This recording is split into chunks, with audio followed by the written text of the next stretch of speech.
Irmãos, que é o Pastor Rony falando mais uma vez. Graça e paz, Deus abençoe a vida de cada um de vocês. Estou mais uma vez aqui para gravar mais um vídeo a respeito da Palavra de Deus. Vamos falar sobre salvação, dando continuidade ao estudo anterior sobre salvação, uma dádiva de Deus. Na lição anterior nós falamos sobre o que é salvação e o que é necessário para ser salvo.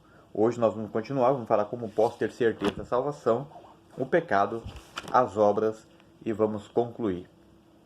Bom, vamos então falar sobre como posso ter certeza da salvação. Vamos lá.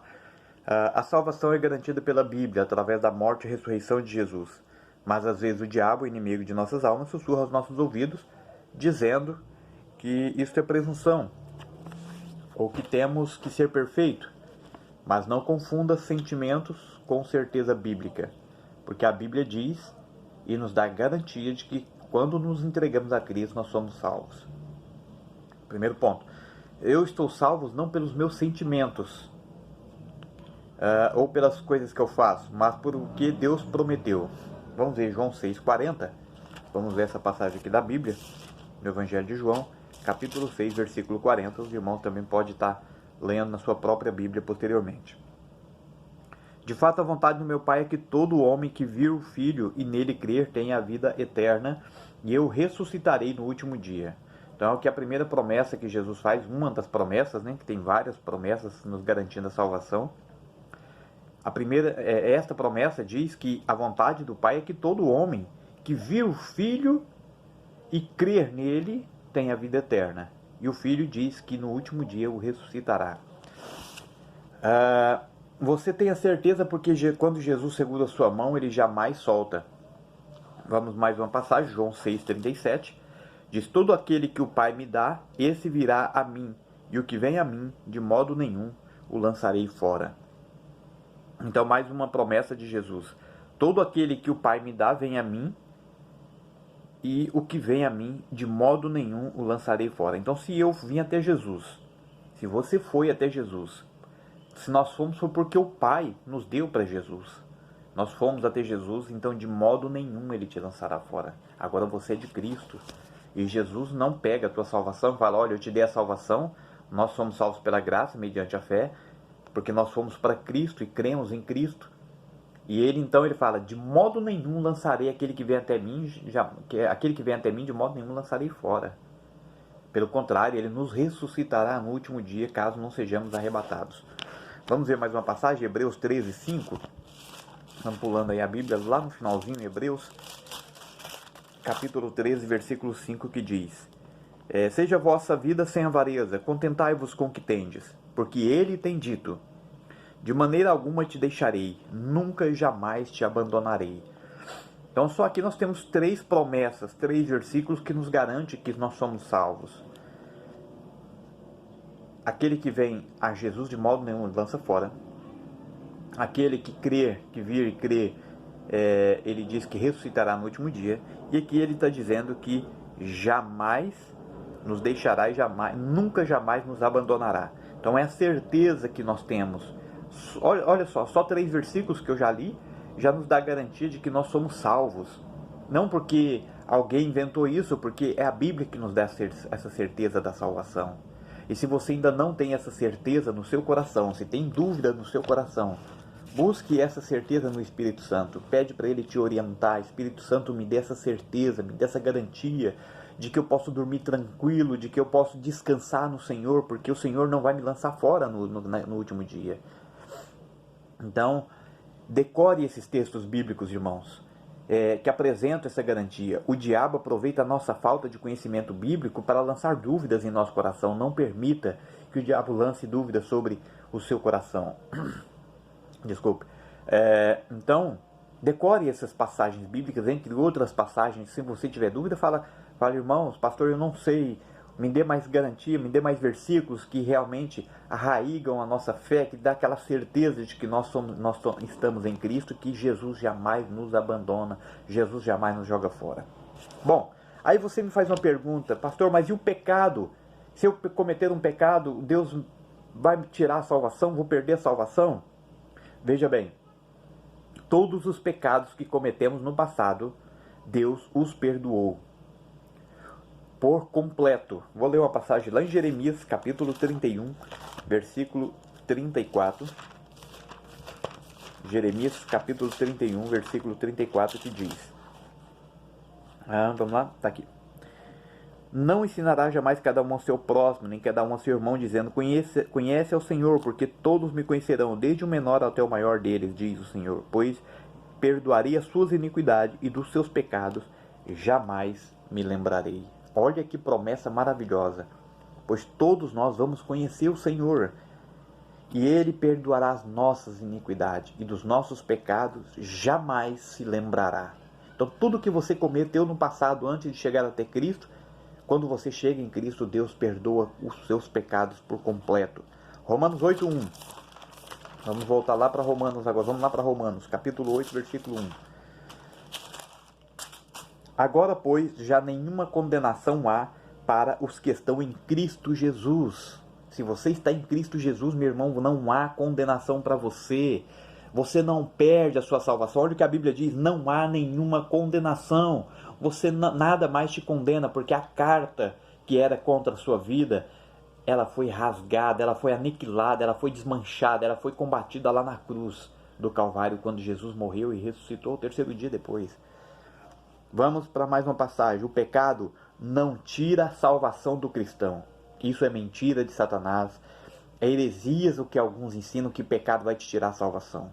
Ela tira a alegria do crente. Vamos ver, para você ver? Salmo 51:12. Davi tinha cometido um pecado de adultério. E vamos ver como estava a situação de Davi. Disse ele no versículo 11. Vou ler o 11 junto com 12. Não me repulses da sua presença, nem me retires do teu Espírito Santo.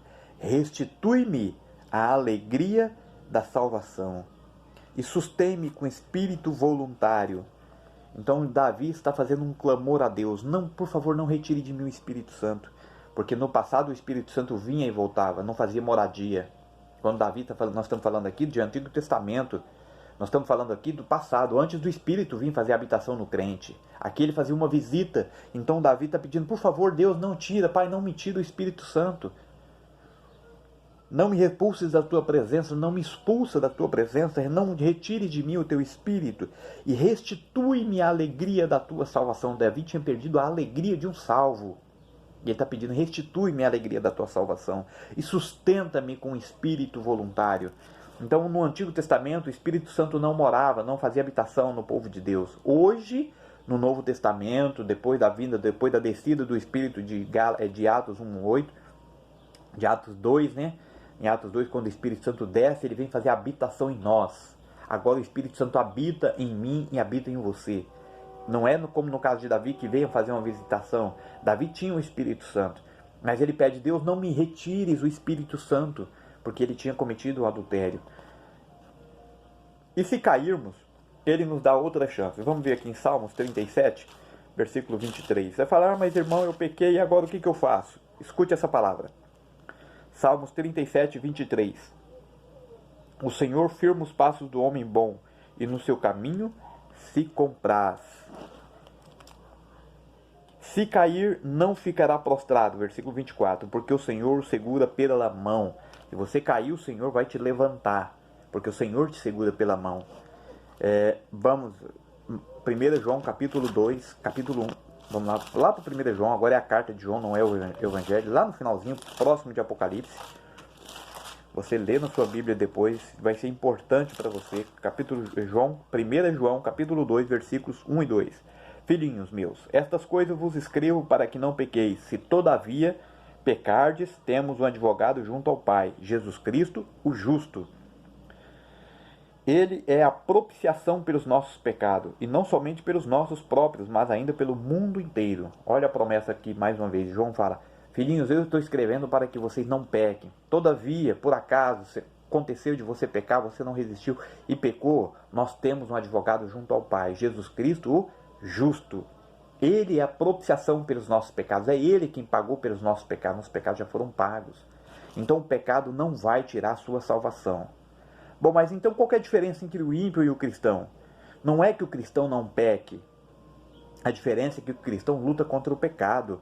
E quando peca, se arrepende, sente nojo, ao contrário do ímpio, que peca, quer pecar cada vez mais, quer se lambuzar no pecado. O cristão que tem o Espírito Santo habitando dentro dele sente remorso, sente nojo de si mesmo porque cometeu algum tipo de pecado, mas não perdeu a salvação. Bom, espero que isso seja o suficiente. Caso você tenha mais dúvida, pode estar mandando perguntas pelo WhatsApp, deixando aqui lá no YouTube, para onde eu estou mandando os vídeos. Mas e as obras?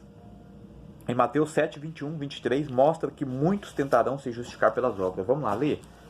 Mateus 7, 23. Vamos lá? Porque muitos vão se justificar também, porque eu era bom, eu quero ser salvo porque eu fiz isso, eu fiz aquilo. Vamos ler. Vamos ver o que a Bíblia diz. Mateus capítulo 7, versículos 21 ao 23. Nem todo o que me diz Senhor, Senhor entrará no reino dos céus. Começa por aí. Mas aquele que faz a vontade do meu Pai que está nos céus. Muitos naquele dia hão de me dizer, Senhor, Senhor, porventura não temos nós profetizado em teu nome? Em teu nome não expelimos demônios, em teu nome não fizemos muitos milagres. Então lhes direi explicitamente, nunca vos conheci, apartai-vos de mim os que praticais a iniquidade. Então olha só, aqui está falando de pessoas que aparentemente eram cristãos, mas não faziam a vontade de Deus, não obedeciam o Senhor. E quer se justificar pelas obras. Nós somos justificados pela morte em Cristo. Ele é a propiciação pelos nossos pecados. Quem nos justifica é o próprio Deus, através da morte de Jesus. Não aquilo que eu faço. Eu fui salvo para as boas obras, não pelas boas obras. Eu fui salvo pela graça de Deus mediante a minha fé em Cristo. Para as boas obras, para que eu possa praticar essas boas obras. Muitos aqui diz que serão condenados porque Jesus não os conhecia como filhos de Deus, ou seja, Jesus não habitava o coração deles, e por fim os condena por praticarem a iniquidade. Efésios 2:8, vamos lá ler novamente essa passagem? Efésios 2:8, o vídeo vai ficar um pouquinho grande, irmão, mas vamos concluir esse assunto. Porque pela graça sois salvos, mediante a fé, isso não vem de vós, é dom de Deus, não das obras, para que ninguém se glorie. Não vem das obras, para que ninguém se glorie. Pois somos feitura dele, criados em Cristo Jesus para as boas obras, as quais Deus de antemão preparou para que andássemos nelas. Deus já tinha preparado as boas obras.